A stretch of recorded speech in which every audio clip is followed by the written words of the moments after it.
Yo, what's the deal, man? It's your boy Geezyworld out now. Come check me out on the Bootleg Kev Show.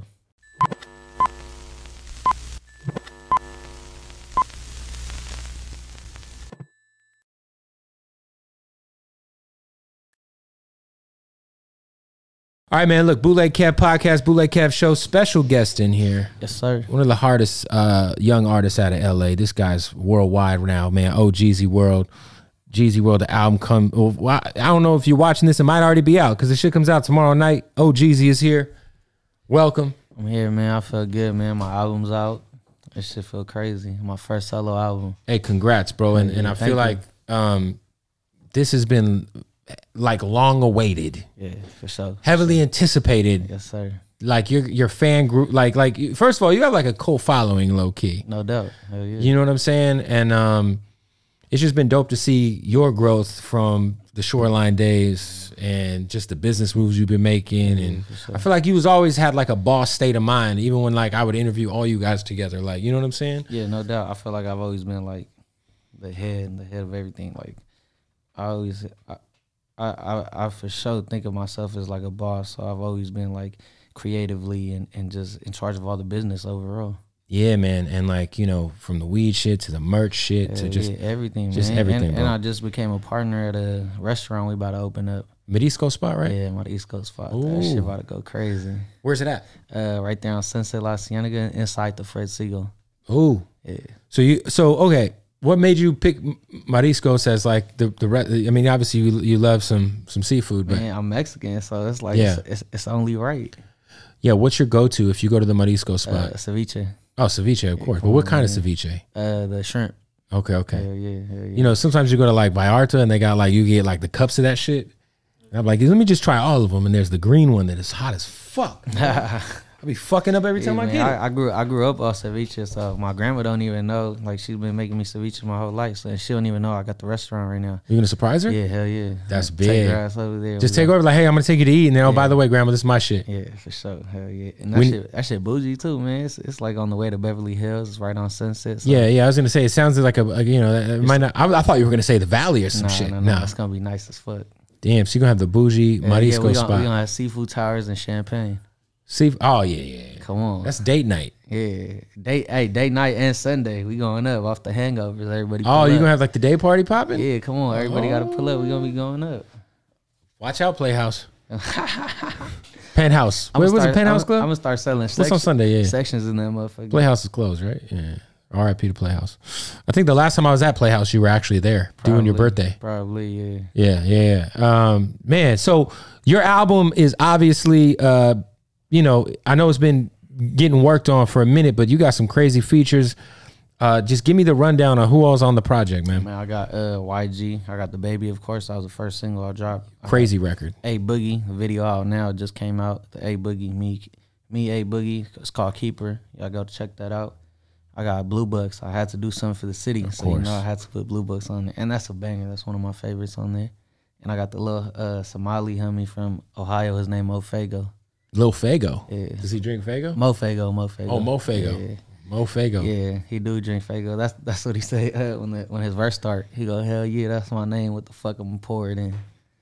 So some people don't know, like if you grew up in the 90s as a Caucasian, I always associated Fago before sipping. I always associated Fago with the Insane Clown Posse. Yeah, for sure. I know what's up with Insane Clown Posse because my uncle used to listen to them. My uncle, they put me up on game with everything I know, all hip hop. He used to listen to it, so he used to have 2 liters of Fago. Oh yeah, so was your uncle like a juggalo? Yeah. Oh damn. Yeah, he fuck with it heavy. Yeah, hell yeah. Does he have a Hatchet Man tattoo? Nah, he got a Hatchet Man chain. Yeah. Oh yeah, your uncle's in. Yeah. He used to go to gatherings, all that.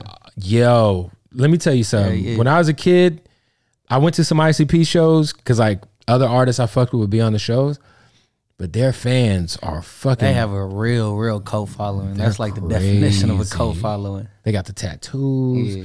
And I think they try to like give them like gang injunctions. Yeah, no, they did. They actually were officially on the FBI list of gangs. Yeah, that's crazy. Yeah, no, they used to launch 2 liters of Fago into the crowd. Yeah, I seen their videos. I used to have their wrestling game, all types of shit. No, that shit is crazy. Hell yeah. Who would have thought that your uncle would be a juggalo? That's crazy. Yo, if you ever get offered the bag to go to the gathering, turn it down. Why? You don't want to go over there, bro. For real? Yeah, man. Stay away. They got drug bridge. There's like a bridge at the Gathering of the Juggalos where it's just like a free market for drug. It's a lot of BO, a lot of tweakers, and a lot of fucking white trash, bro. Gathering of the Juggalos. They tried to book me to DJ. I said, nah, come on, bro. What the fuck I look like? What's that gonna do to my brand? Like, yo, man, I was at the Gathering of the Juggalos DJing, fucking playing fucking, I don't even know what they would want to hear. Cottonmouth Kings or something. Cottonmouth Kings. Nah, I be seeing the 3-6 of BO. He's doing that shit. Yeah, DJ Paul and yeah. I fuck with DJ Paul heavy. That's my. He's boy. a legend, man. Yeah, Paul's a legend. Yeah. How did you and DaBaby link up? Because I remember seeing that and being like, oh shit. That's a big move as your first single solo. I mean, you've been putting out some stuff on YouTube. The EDD shit you put out during the pandemic spoke to my heart. You know what I'm saying? Hey, that shit got took down so fast. Did it? Yeah, I think I did like 2-3 million views in like 2 weeks, and it got took down. Bro, I just all my homies. Bag of America copyrighted that shit. Yeah, because you were in front of the B of A, right? Yeah, I was in the BOA with the cards. Yeah, all my homies are still bumping that shit though.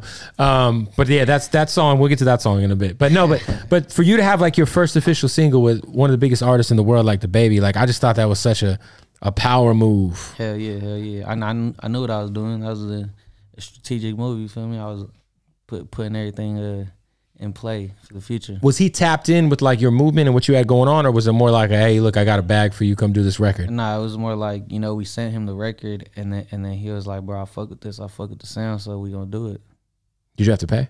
Yeah, okay. we paid him a little bag. Yeah, I mean, you know, he's getting a big bag. Yeah, hell yeah. He might be getting a smaller bag now. A little big bag. You know what I mean?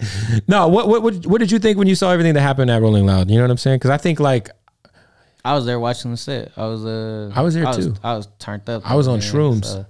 You was on shrooms? Yeah, running around backstage. Oh, yeah, I was running around backstage drunk, so I don't even know what was going on. Yeah, it was wild. I was like blacked out in that bitch. If you see me at Rolling Loud, you did not see me at Rolling Loud. What I loved about Hot 97 didn't take him off the show, which is I seen fire to me. At Hot 97. Because I feel like all the other people who did that, it just seemed like it was very like not genuine, if you know what I'm saying. Like it was just like the thing to do for some free promo for your festival. Yeah, that's crazy. I was on another festival where I think he was supposed to be on, and they had to take him off. That shit crazy. That whole situation crazy. He's a good dude. I always tell everybody, like, I know Baby for a minute. Like, I don't think he's a hateful guy. I think he's a good person. You know what I'm saying? At the end of the day, motherfuckers fuck up. You know, so yeah, for sure. Players fuck up too, man. And then A Boogie's a, you know, again, that's, you know, Bronx finest right there. High Bridge, you know, like New York to LA. I mean, I know you guys are label mates, you know what I mean? But how was that connection made? Man, sent him the record. I was like, cause I wanted A Boogie on that record. So we sent him the record, and he was fucking with it. Cause anytime you send an artist a record, there's always a chance. Like, I feel like money is not the motive for almost everybody, especially when you're at that level, A Boogie, DaBaby. Like, you gotta really fuck with the record genuinely. So yeah, so when you're on that level, you could take because even I be turning down features all day. Like, I almost don't take no money for features because I only do features with people I fuck with. So I be turning money down all day. They've been asking me to do features since I started. I never done a paid feature really. You've never done a paid feature? I've done one only. How much did you get paid? It was like a favor for favor type thing too. I did someone's artist feature, so I only took like 5 bands for it. Oh yeah, that's a deal. But they be offering me 15, 20, 30 bands, like, and I don't do it. Why did you like make a conscious decision to like not water down your shit? Because you know there's rappers, for sure. There's rappers that I see rappers that be doing features with everybody talking about $1,000, $2,000 features. Like, nah, hell no. Nah, yeah. Some people, that's like their business model. Like, yo, shout out to Boosie. Boosie will go to any city he's going to and post it on Instagram. But you see Boosie like that. But that's like his thing. Yeah, that's his thing. Yeah, he goes to that city, throws the post up. It's different. But you see, that's why other people try to do it like Boosie, but you're not doing it like him, and you're not Boosie. So. No, it's smart, man, because I think that's like a big mistake that a lot of young artists make is thinking about the short dollar and not the long play. Yeah, for sure. I'm thinking about the future, everything I do. Yeah, because if your brand is exclusive, if you're not fucking with everything, like it makes it that much bigger of a deal when you drop. Hell yeah. But if you're like out here whoring yourself out to everybody who's got a bag. Yeah, it's even times like it's a lot of people I do fuck with and I don't do features with them just because I know like I don't want to water down my brand. So I'm like, yo, I gotta, even though you the homie, I gotta like make sure that my brand stay where it's at. I gotta keep my brand on a pedestal. That's smart, man. That's smart. What about like you know, I think fashion wise, you're fucking, you know for being fly as fuck, I'm right? Fly as fuck. Come on. Yeah. Are you getting into the clothing game at all? Yeah, hell yeah. I've been doing merch. I feel like your merch is crazy. I feel like my merch is beyond merch already. Like it's already elevated past that. So it's like a real fashion line. But I want to take it to like a high fashion, like Off-White type shit. So like I just dropped this with ASAP Ant, one of the shout out to ASAP Ant. Hell yeah, it's a Merino Infantry OTX collab. So we just dropped this and it's going crazy. This really my first collab with like a bigger brand. So, and I've been wearing his shit for fucking years already, and I've been fucking with him as like a person in general. So it was only right. Shit just came full circle. Talk to me about coming out of a group, right? Shoreline Mafia, I feel like kind of paved the way for a lot of the LA shit that's going on right now. For sure, most def. I think of like Draco, Greedo, and you guys that kind of like laid the foundation for a lot of the scene right now. You know what I mean? For sure. How hard was it for you to kind of pivot away from the group, or was it kind of always in the plans? Because anybody who's like a fan of what you guys are doing, you were. I mean, shout out to everybody in the group, but I think it was obvious that like eventually you had to go solo, or at least I feel like it was never in the plan. It's just like people grow, like, and just being on tour, being on the road, just figuring out life. Like I'm getting older. I had my kid. When I had my kid, I was like, you know what? This like maybe it's time for me to go do my own thing. So, but everybody felt like that. Everybody was like, yeah, we want to do our own thing. Yeah, I think too when you got so many people involved in trying to get to the same thing, right? Everybody's got to be aligned. Yeah, everyone's energy's got to match each other. Exactly. Everyone's effort, and that's why it's so hard for groups to work, man. Yeah. You got to think it's 4 different opinions, 4 different energies, 4 personalities. That's a lot going on. And all 4 of y'all got to be on the same page when you go touch that stage, or you guys go do an interview. You got to travel. Like traveling and touring is like, even though it look fun, that's just hard. It's super hard work. So just to keep that momentum and that energy up take a lot of work. So if you're not all the way invested, I was gonna say, when you guys were all on tour together, was that like because I feel like when you tour with someone, you're kind of living with them, right? Exactly. So when that happens, you're living with people, you get to see like this might not work. Exactly. That's how all y'all at home, all y'all broke motherfuckers be fighting with y'all mama. Because when you living with people, man, it's like, yeah, that's not working. Do you think that was kind of like a eye opener for you when you guys toured? Like, okay, maybe we don't get along like we thought we did, or yeah, for sure. That was definitely. It had to be like one of a big factor. Yeah. Hell yeah. How's fatherhood treating you, man? Good, man. I love it. You're saying you have a celebrity baby. Yeah, he famous. He got his own Instagram? Yeah, he got his own Instagram. What the fuck is his Instagram? I think Sincere. Just look up Sincere in my shit. You'll see him. But like, obviously being a dad, man, how has that just changed you as a dude, man? So like I said, that's one of the main things that changed me and my whole mind about everything. Because even besides the group, like I used to want to look out for all my friends, like kind of be like a father figure type role. You feel me? Right. I used to try to put everyone up on game. Once my son was born, I was like, yo, all my focus and attention has to be on him. I can't try to look out for no one. I can't be investing my time and energy into nobody else besides him. Like I got to focus on him and myself. Yeah, because I feel like, when you make it into the rap game, it's like all your homies make it too, low-key. Yeah, for sure. And that can also get unproductive, distracting, bad for your pockets. So, hell yeah. You know what I mean? It's like, if you're going to be around, what are you doing for me? Yeah, are you the barber? Are you the road manager? Are you security? You just can't be kicking it. We just can't be 2K homies. Nah, for real. Like, like 4 or 5 months into my son being born, I purchased my first home too. Yeah, so I just feel like once he was about to be born, like I started getting my head on straight, like started figuring out what I needed to do and where I wanted to be. And then you purchased a home on your neck. Yeah, come on, had to. That's a house in Palmdale at least, right? Yeah, the IE or something. Yeah, Corona and get you a house with that chain. You know what we were talking earlier about your fan base being so crazy. What's like the wildest fan experience you've had, whether it's some like weirdo groupie shit or like just what you've had to have some weird shit happen. Like I think some of the weirdest shit is when like people like try to follow you when you leave the venue and shit. Like guys be trying like, why are you trying to follow me? What do you think? Yeah, men groupies are real. Like, what you think I'm gonna invite you to a room to kick it or something? Yeah, like, strange. That's like the weirdest shit though, really. You're like just male groupies. Yeah, just males like trying to fucking kick it tough. Have you ever had to like? Did it ever get like out of control or out of hand? Where like, yo, what the fuck, bro? Like, nah, not really. Because I be understanding where they coming from. They just like they super big fans. So I just be trying to keep my composure. Hey, interrupting the interview to tell you about our good friends at Odd Socks. Now, as you can see, I always have my odd socks on, baby. You know what I'm saying? Ooh, shout out to my bony ass knees. Listen, go to oddsocksofficial.com. They got all the craziest socks. These are the outsiders. You know what I'm saying? They got SpongeBob. They got Cheech and Chong. Listen, Breaking Bad, Godfather, whatever you need, they got it. And now they have underwear. That's right. You can get your Odd Socks underwear. The boxer briefs are the best underwear that you could ever fit on your ass. Trust me when I tell you. These are Chucky draws. What you know about top ramen underwear, all right? Go to oddsocksofficial.com. Use the keyword Bootleg Kev at checkout, and you'll save 20% off of your order.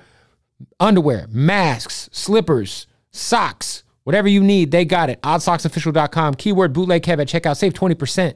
How big of a deal is it, like, representing, you know, because at the end of the day, man, when we think of Mexicans, right, we don't think of, in hip-hop, we think of, like, at least how I grew up, it was, hey, man, Little Rob, MC Magic, you know, we're going down the list, right? But I don't think that there's really been, like, a Mexican artist that's really dropped music that I've, you know, as a rapper that's like on the level that you're on, that also isn't exclusive to Mexican people, if that makes sense. Because, you know, if you're listening to Little Rob, you either had to be from like a Mexican area, like I'm from Phoenix, so I'm like, yeah, nah, fucking Summer Nights is my shit.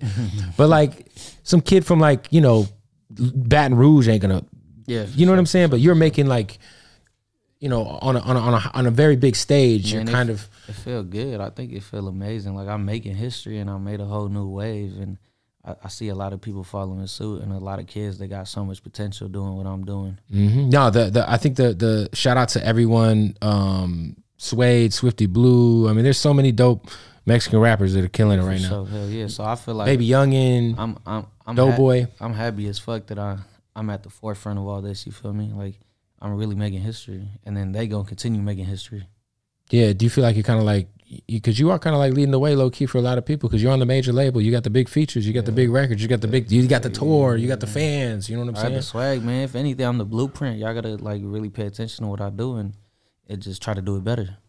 When you, yeah, because I think with what you do with your brand, with the merch, with the weed, just with everything, I gotta like, be exclusive. That's all I'm saying. Just how I was talking about the features, man. All that feature shit, that's out the window. Like I feel like you know when it's really a good decision and when it's not. Like niggas be thirsty for features. I'm like, nah, you gotta be exclusive. Yeah, I think, you know, at the end take your exclusiveness all the way.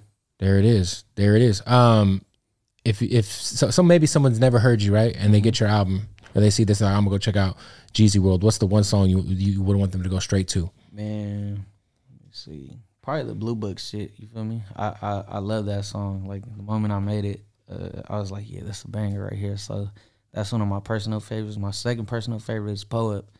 And I wouldn't send like someone that's barely first listening. I'd send that to like all my organic fans, my day one fans. Poet? Yeah, Poet. It's a Section 8 beat. He went a Lil Baby's producer. So it's an Atlanta sound, and it's me like just fucking with new sounds. So I want all my fans to go listen to that shit. Yeah, I mean, you're obviously someone who's kind of been associated with sipping and shit like that. Do you kind of feel like that's a double-edged sword to like, because, you know, there's a dark side to that. Hell yeah, it's a dark side to everything though, to alcohol, to everything. Oh, for sure. Except for maybe not weed. I don't know what the dark side to weed is, except for maybe getting fat and eating too much. Yeah, hey man, it's a dark thing. Once you get too fat, man. Or you eat too much of an edible and then you lose your fucking mind and then jump off of a building or something. But just the sipping thing, like like you said, it's a dark side. I think, you know, what's crazy is that the Moneybagg Yo record, Waukesha. That shit's going crazy. It's a very, like, if you listen to what he's saying, it's like literally the predicament every person who gets on lean is in. It tastes good, it makes you feel good, but damn, amazing, man. But don't do it. But shit, have you fucked up? Yeah, have you super fucked up? Have you not on shit? Like when I was sipping lean, I haven't sipped lean in months. Congrats, man. That's big, bro. When I was sipping lean, I haven't sipped lean since my birthday last year, so it's probably about to be a year. That's big, man. Yeah, hell yeah. That shit really slow you the fuck down. And then besides it slowing you down, what it's doing to your body, you just taking years off your life. Like with anything, any vice, you feel me? Alcohol, all that. So the whole quarantine, I was being healthy, mentally, physically, everything. So I feel like my head got clear, and that's what helped me do this album and be in this good space I'm in right now. So yeah, so anyone watching this right now, man, stay off the lean, man. Yeah, man, stay off everything as much as you can, man. It's cool. Just smoke some of his weed, because weed is good, man. You go get that exotic shit off the exotic. Yes, sir. OTX. Yeah, only the exclusive. Did you have a low point with the lean shit, like a scary situation that maybe made you rethink whether or not you wanted to fuck with that? Nah, not with the lean. It's just like with everything. I feel like drinking, lean, pills, partying, everything. It's just like that shit get depressing. Like you can't be doing it all the time. It just slow you down. Like, and me, since I am a businessman, I have so much shit to do. I can't. I'm like, yo, I can't just be high. Yeah. Hey, what do you think attributes to your mentality being so young? Like, was it something growing up? Was it your family? Because I think maybe seeing my mom, because it's not like I didn't have no father figure. Like, so I think maybe just seeing my mom work 24/7, like all fucking day, just seeing how hard she worked made me want to be like, yo, I wanna be a hard worker too. You feel me? But I'm not about to do no regular shit. Yeah, I just think like there's not a lot of people that are your age that think the way you think. It's very rare. I don't know what it is. Maybe you know what it might be too. Just seeing like all these other artists, like the few that are like me, and just hearing them talking, that's just motivating. So you know, like we got a big influence on all the youth. Who motivated you? Man, hearing Nipsey talk, like hearing Nipsey. I used to watch all his interviews and shit. Just hearing him talk, you could just tell like how different someone is. Yep, he's wired different, man. Yeah, you could see like where their head is at, and it's crazy. Yeah, I think Nipsey influenced so many people. Hell yeah. You know, think of YG, what YG's doing. You know, YG's doing the weed thing. He's got his shoes, his clothing line. You know what I mean? Like, exactly. Nah, I think like Nipsey's influence will just live forever from this point, because you're gonna influence somebody. Exactly. You know what I mean? And so on and so forth. So, how's your relationship with with all the other guys in Shoreline right now? Like, you still talk to Phoenix, or is it just everyone's just kind of doing their own thing? Everybody just do their own thing. I don't really keep communication with nobody. It's not beef, but it's like it is what it is. It is what it is. What's understood don't got to be explained. Shit just ain't work out. Yeah, I mean that shit happens, man. Yeah. It happens. That shit like a real relationship. Like, you feel me? What's it like, being because you're in a relationship, right? Yeah. Yeah, and I think you're pretty public with your relationship, right? As far as like, like how is it hard to do that and also be a fucking rap star that girls love you, bro? Like, women love Ohgeesy, you know what I'm saying? Come on, man. They love you, bro. Young, so like, fresh and fly. How tough is that? Because I know what it's like just being me and dealing with my wife. You know what I'm saying? We take it for what it is, man.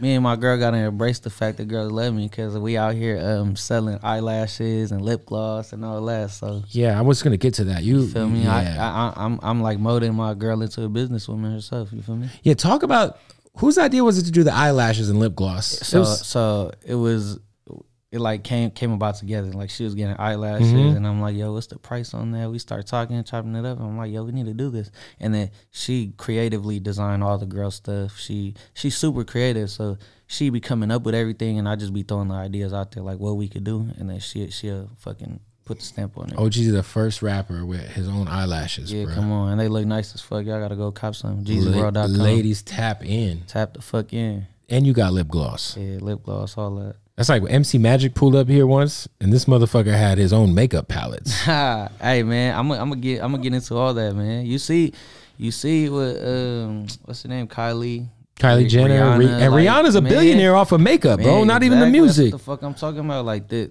music is just like a vessel for everything else. Yeah. What about you say you bought your first house? You're gonna try to get just into some like more like real estate shit, or? Yeah. So what I'm gonna do this in a few months probably, because I've been getting some bags, man, since the world opened back up. I'm about to upgrade houses. I'm about to get myself a way bigger house. My house already big. I'm about to get a way bigger house and use that one as a rental property. That's smart, man. Yeah, just keep doing that shit over and over again. Exactly. Just keep upgrading houses. I might keep this one because it's big as fuck. But you don't know what type of money I'm going to be making next year, so we going to see. He's like, yeah, we might hold off, and maybe we might really upgrade. You know what I'm saying? For sure. Is it like, for you, like obviously, being from LA, and I think we've seen a lot of people maybe get caught up in some bullshit being at home. Like, obviously, rest in peace to Nipsey. X was in his neighborhood in Florida when he got hit. Like, do you like stay out the fucking way, man? And not because you ain't real or whatever, but like sometimes, like you say, you got a family, and then, I feel like you get more hate probably from home than anywhere else usually when you're popping like that. I definitely be trying to stay out the way, but then I got my moments where I'm like, man, let's go everywhere in the city, you feel me? But I be definitely staying out of bullshit. Like, like my mind too focused on business to be involved in some bullshit. But definitely, I'd be trying to stay out the way. That's smart, man. Hell yeah. And you got security, obviously. Yeah, for sure. Yeah. People, it's all right to have security. Hell yeah, you got. Like, man, I ain't got no security. Well, you're a fucking idiot, security, or you man. ain't popping enough to fucking ever have to worry about security. Hell yeah, you gotta have security. 6ix9ine's like, I ain't got security. It's like, bitch, because you can't afford it anymore, because that money's running out. You know what I'm saying? Oh God. What do you? Hey, being a Mexican dude, he's Mexican. Hey, he could. I'm glad he dropped the bag because now I'm the one. You feel me? He fucked the whole shit off. So 6ix9ine left the whole shit for you. Like, man. It's like whatever he didn't even happen because he a snitch. It was erased. Yeah, erased. It's my time. Now it's your time. Hey, it was meant to be. Come on. It was definitely meant to be, man. Are you already kind of working on new music, or are you just focused on dropping this album, pushing it, and then? I'm about to drop this album, and then I think I need to get right back in the studio, man. I think I might need to give y'all Geezyworld Part 2. This year? Yeah. Not this year. Early maybe next at the year? top of next year. Yeah. We were talking about the EDD song earlier, so I want to address the song because I saw this song and I was like, this is one of the most beautifully ignorant things that speak to this time. No, for real. Because everyone I fucking when knew. I was doing meet and greets, people was coming up having me sign their EDD cards. Oh my God. That's amazing. Yeah. I just thought it was like the perfect anthem for everyone in my life that I knew was just people were running it up. Man, running it up. I got homies still getting to it. I'm like, bro, chill. Like, but now motherfuckers was really running it up. Yeah, hell yeah. I'm sure everybody, if nothing bad happened to you, I'm sure everybody else enjoyed fucking coronavirus. Y'all was sitting at home just getting money, kicking it, man. Even if you weren't doing the scam and shit, even if you just had a lot of people who had part-time jobs got fired and was making more money staying at home. Like this, I know. Like this piece of shit right here. I know a bunch of people that was working, they just had no work no more, had money, was getting paid. It's like, am I gonna go to McDonald's and work 40 hours, or am I gonna stay home and make more money and fucking play 2K? Hell yeah. Hopefully a lot of people used it as an opportunity to like start a business. Or take some risks. They bought some good Gucci though, some good Louis. Man. I don't think nobody used it as a fucking opportunity. Yeah, you're probably make right. Some more money. Y'all was fucking up. I seen everybody buying the more expensive weed. I was like, y'all had cookies. It's funny. I got a belt. Y'all had cookies and a link cup. Yeah, I have a good friend that is gonna see this and know. Everyone knows what I'm talking about, but he's been doing his thing with that, and he's always like, yo, all he got is designer. Like, he'll come to LA and just go and just fuck off like 20, 30 bands on designer and then be like, yo, Kev, I'm trying to make some business moves. What do I do? And I'm like, bro, stop buying fucking Dolce & Gabbana fucking button-ups, bro. That money somewhere, man. Like, figure out, like, buy some Bitcoin. Do literally anything else. I just got some crypto, too. Oh, you did? Like, what are you into? Yeah, what the fuck did I get? Ethereum. I got some Ethereum. Is smart. I got some Ethereum. I think I put 15 bands in it. And I let that shit rock. And I did that shit during quarantine. My shit went all the way down to like fucking. But you just got to not sell. Yeah, exactly. I was like, that's money. People are stupid because I'm like, that's money that I'm going to spend on some dumb shit. Right. And the thing is like when shit goes down like that, you buy more. You don't sell. Bro, that shit came back. So now it just went up this past this past anytime month. With this crypto shit, because I do the crypto shit, anytime everyone's sad because shit took a shit. And that's when you need to buy some more. You buy more. Literally, that's what I did. Hell yeah. I was like, all right, I'm either going to sell and eat this L or I'm going to double down and buy more because it's going to come up. Yeah. So, yeah, anyone watching this, if you're not a pussy and you actually have money in crypto, first of all, if you have know what you're doing. Well, first of all, if you have that much money in it and then you like panic and get sad when it dips, you're broke. You shouldn't have put the money in there anyway because you couldn't afford it. You should only do it when you got money to play with. Exactly. Unlike, what about? Are you into sports? No, I'm not into no sports. Oh, okay, I was gonna say we could have some sport. I got to put you on some sports gambling. You know what I'm saying? Well, look, man, the album, body of work, you got some crazy features on it. Yeah. How big of a deal was it for you to do a record with YG, man? I know you guys share some people on the team. You know, hell yeah. We got the same managers now. Yeah, but hell yeah, it was a big moment because that's what we grew up listening to when I was in high school. We was listening to YG nonstop. So for us to come together and do a song and for it to be that hard, you feel me? That was a big moment. When you first started dropping shit, I remember me and DJ Head would be listening to your guys' shit on SoundCloud, and we'd be like, Jesus Christ. They need to get someone to mix and master this shit. Yeah, bro. I used to engineer this shit. I ain't no fucking engineer, so I used to just hit record. We used to use GarageBand for I think we did Musty on GarageBand. On GarageBand? Yeah, we did Musty. That's a platinum song, right? Yeah, hell yeah. We did Musty on GarageBand, and then we did. It sounded like it out the apartment. Out the apartment. Yeah. That's why I remember we saw, man, if these guys just got someone to mix and master their shit, this shit would be way bigger. It sounded cool to me because I ain't know the difference. But now you know the difference because all your records sound crispy as fuck now. Yeah, for sure. You know, now you're a superstar. Who's the artist that if you could like pick 2 or 3 artists to work with, no matter who it is, man, let's say you had a genie bottle, who would it be? Future for sure. I always say Future. Like I want to work. I've done some shit with him, but I want to do like a whole project or something with Future. Okay. Just because I listen to him on the daily. Like, all right. I've been listening to the same fucking Future mixtapes for the past fucking 5 years. Yeah, I mean he had that run with like Feel me, Monster and all that. Yeah. So yeah, definitely Future. Drake. Come on, I gotta fuck with Drake. Who else? Man, I want to do some shit with like Moneybagg Yo for sure.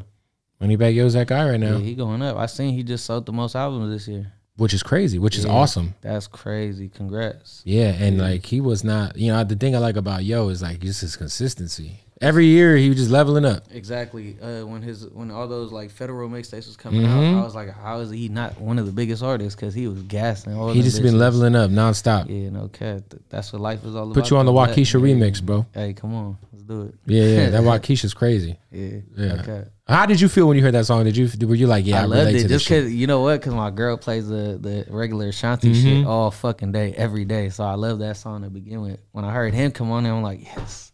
Like it's a like a male version to the Shanti shit. I was like, come on, we can bump this all day. There it is, man. Well, look, go get the album. Yes, Geezyworld. I know things are kind of in limbo with like live shows right now. Are you planning on doing any shows? I'm about to do a tour. I'm gonna announce it real soon, but I got a tour in November. So the tour is not till November. Yeah. Hopefully the world will be non-Delta. Yep, non-Delta. Did you catch the Rona ever? Yeah, twice. You caught it twice? Yeah, but I was cool. Like each time you were cool? Yeah. Are you vaccinated? No. You gonna get the fucking jab? I think if they start, like, you already see what New York's doing. So if fucking they tell me, yo, you gotta get vaccinated, fly, do shows, I gotta do it. Yeah, I gotta go get the. You just haven't got it because you just not like you just haven't got around to it. Yeah, because my body is obviously takes that shit in like whatever. Well, and you've had it twice, so you have all the antibodies and shit. That's what I'm saying. My body takes it in like whatever. So I'm like, fuck it. Yeah, man. I can wait. I can hold off a little bit. I just had it once because they probably keep coming up with new fucking vaccinations every fucking week or something. So I'm like, I just. Well, now they're saying you got to get a booster shot. Let me get the later version. He said, let me get the fucking. Let me get the after you guys figure this shit out. 10.0 or something. Yeah. Let me get the fucking the FDA. Well, now it's FDA approved, so now you could get it. You know what I mean? But look, hey, appreciate you for pulling up. Ohgeesy, Geezyworld, let's go.